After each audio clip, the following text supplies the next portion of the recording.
pondo natin na gawin yan no? Kayang-kaya namin. Kasi syempre, bilang isang future developer, alam namin yung capacity o kung gano'ng katagal pwedeng itayo yung ospital na yan. Pero kami ang magsusupervise kasi gusto natin quality ang gawa para hindi, baka mamaya bumigay yung mga ospital. Alam mo, nagkakalat ngayon ang pangalan ni Sara Rowena Cruz Diskaya o mas kilala bilang Sara Diskaya. Mula sa anak ng mga OFW, ngayon ay usap-usapan na dahil sa dami ng ari-arian na nakapaligid sa kanya at sa pamilya niya. Pero paano nga ba siya yumaman ng ganyan katindi? Bago po ang lahat, baka pwedeng palike ang video na ito dahil napakalaking bagay na ito sa aming content creators. Maraming salamat po. Si Sara ay ipinanganak noong November 10, 1976 sa London at lumaki sa pamilya kung saan ang nanay niya ay chambermaid at ang tatay naman niya ay waiter sa isang hotel. Kahit tila ordinaryo ang kanyang simula, ngayon ay may malalaking negosyo na siyang pagmamay-ari. Sa mga pangunahing dahilan ng kanilang yaman ay ang pagkakaroon ng sariling construction firms na kadalasan ay nakaugnay sa gobyerno. Si Sara, kasama ang asawa niyang si Curly Diskaya, ang nasa likod ng St. Gerard Construction Corporation. Ito ay kabilang sa mga pangunahing kontratista noong panahon ng Administrasyong Duterte. Bukod diyan, si Sara rin ay tinukoy na presidente ng Alpha and Omega General Contractor and Development Corporation at isa rin sa mga incorporators ng St. Timothy Construction Corporation. Pareho itong mga kumpanya na sangkot sa flood control projects na inalam ni Pangulong Marcos noong Agosto 2025 at pinuna bilang disturbing dahil sa tila hindi pantay ang pagkuha ng kontrata. Hindi lang negosyo kundi may mga kontrobersya rin ngayong nakapaligid sa kanya. Siya ay isinama sa investigasyon ng Senate Blue Ribbon Committee dahil sa mga kumpanya niya na konektado sa flood control projects. Mataas ang tingin ng senador dito kaya tinawag siya para magpaliwanag pero hindi siya nagpakita sa unang hearing kaya sinabihan siya ng subpina. Isa pang matinding tanong ang umusbong nang mag-viral ang vlog kung saan ipinakita nila ng asawa niya ang halos 40 luxury cars na pagmamay-ari nila. Dahil dito, inimbestigahan ng Bureau of Customs kung tama ang deklarasyon ng buwis at duties. Kahit private property ito, kumukonsulta pa rin ang BOC sa LTO para siguruhin na tama ang mga papeles. Siyempre, ang tanong, saan nga ba nanggaling ang lahat ng kayamanang ito? Mula sa pagiging OFW anak at isang trabahador sa hotel, ngayon ay meron na silang construction empire, luxury cars at matataas na impluensya. Pero may mga katanungan sa transparency ng kanilang negosyo at koneksyon sa gobyerno. Kaya nga, nakakahalina ang usapang from rags to riches, pero may kasamang hamon sa likod ng kayamanan. Kung babalikan natin, malaki talaga ang yaman na naipon ng pamilya Diskaya dahil sa kanilang mga negosyo sa construction.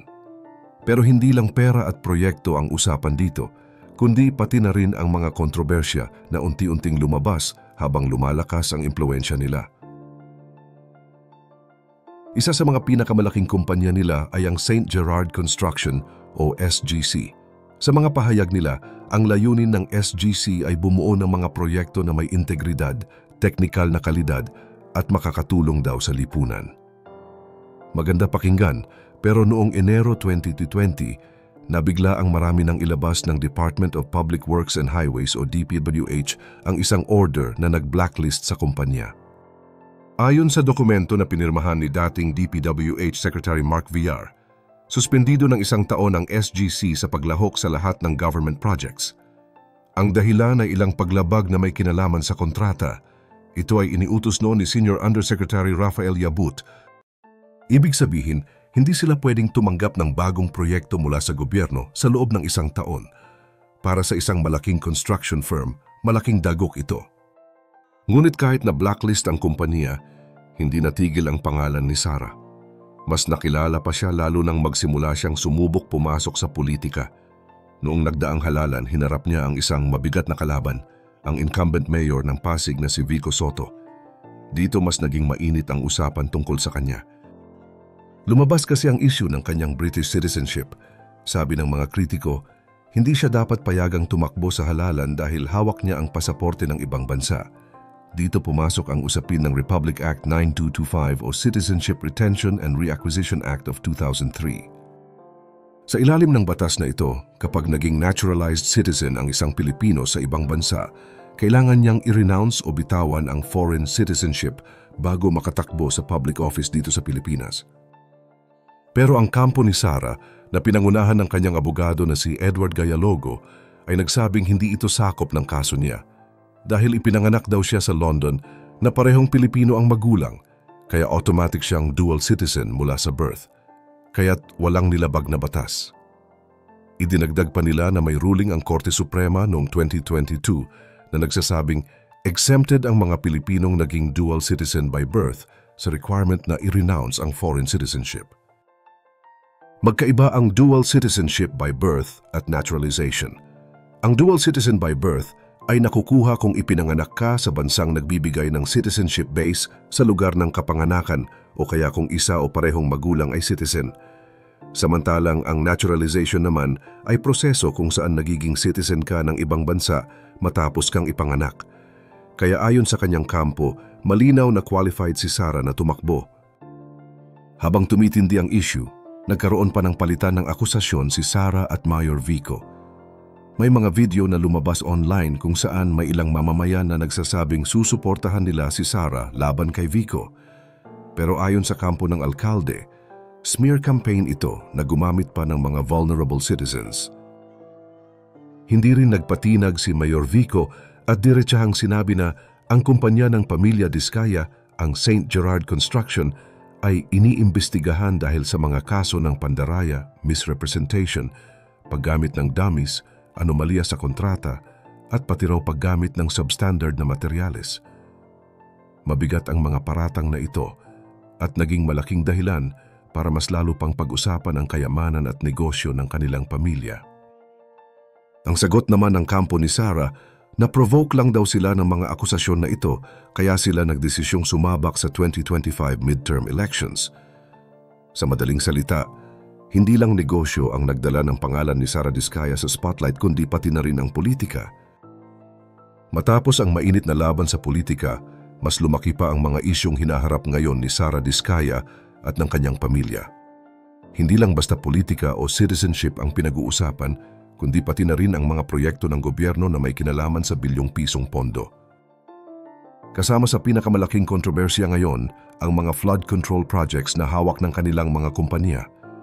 Ayon sa mga ulat, ilan sa mga proyektong ito ay hindi natapos sa tamang oras at may kalidad na kinuwestiyon.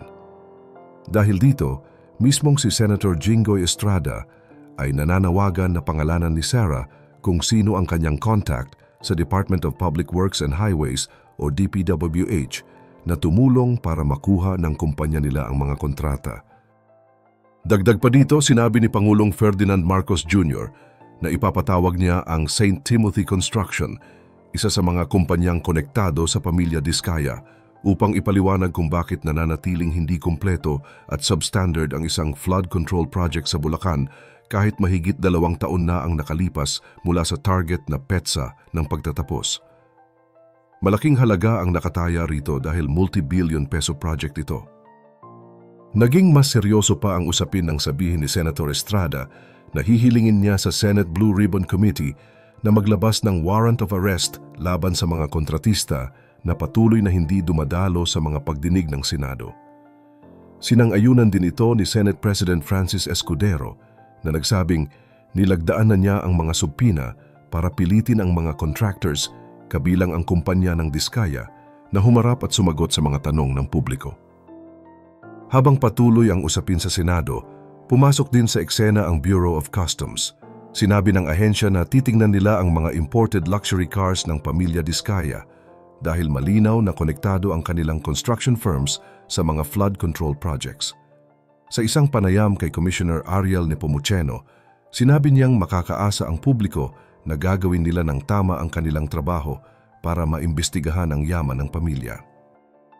Bumalik sa spotlight ang usaping ito dahil sa isang panayam ng mamamahayag na si Julius Babao kung saan ipinakita ni Sara at ng kanyang asawa na si Curly ang kanilang koleksyon ng halos 40 luxury cars. Sa panayam, ipinakita nila ang iba't ibang high-end brands tulad ng Cadillac, GMC Denali, Ford Bronco, Mercedes-Benz, Bentley at Porsche. Inamin nilang hindi naman nila nagagamit lahat ng sasakyan at ang ilan ay nakatabi lang sa isang bodega. Pero ipinaliwanag ni Sarah na hindi ito basta display lang. Para sa kanya, ang pagkakaroon ng napakaraming mamahaling sasakyan ay isang paraan para ipakita sa kanilang mga kliyente at partners na may kakayahan silang magsagawa ng malalaking proyekto, para bang simbolo ng financial capacity ng kanilang kumpanya. Ngunit kahit anong paliwanag, hindi pa rin natatapos ang mga tanong. Sa ilalim ng batas, maaaring magsagawa ang BOC ng inspection sa mga sasakyan kung may Letter of Authority o LOA. Pero kung nasa pribadong bahay ang mga ito, kailangan muna ng court order para makapasok at makapagsagawa ng mas malalim na investigasyon. Kung titingnan, ang mga sasakyang ito ay maaaring ituring na simbolo ng tagumpay ng pamilya Diskaya. Pero para sa ilan, ito rin ay malinaw na tanda ng sobrang yaman na dapat ipaliwanag kung saan talaga nanggagaling. Mula sa pagiging anak ng mga OFW, ngayon ay konektado na sila sa mga bilyong pisong proyekto at koleksyon ng sasakyan na bihirang-bihira sa bansa. Sa puntong ito, malinaw na hindi lang simpleng kwento ng pag-angat ang kay Sarah Diskaya. Isa na itong masalimuot na kombinasyon ng negosyo, politika at impluensya na patuloy na sinusuri ng gobyerno at ng taong bayan. Pero kayo, sa tingin niyo ba ang ganitong klase ng yaman ay bunga lang ng sipag at tiyaga o may mas malalim pa na dahilan kung bakit mabilis silang nakaipon ng ganito kalaking kayamanan? I-share mo naman ang opinion mo sa ibaba at huwag kalimutang mag-like at subscribe para sa mas marami pang updates gaya nito.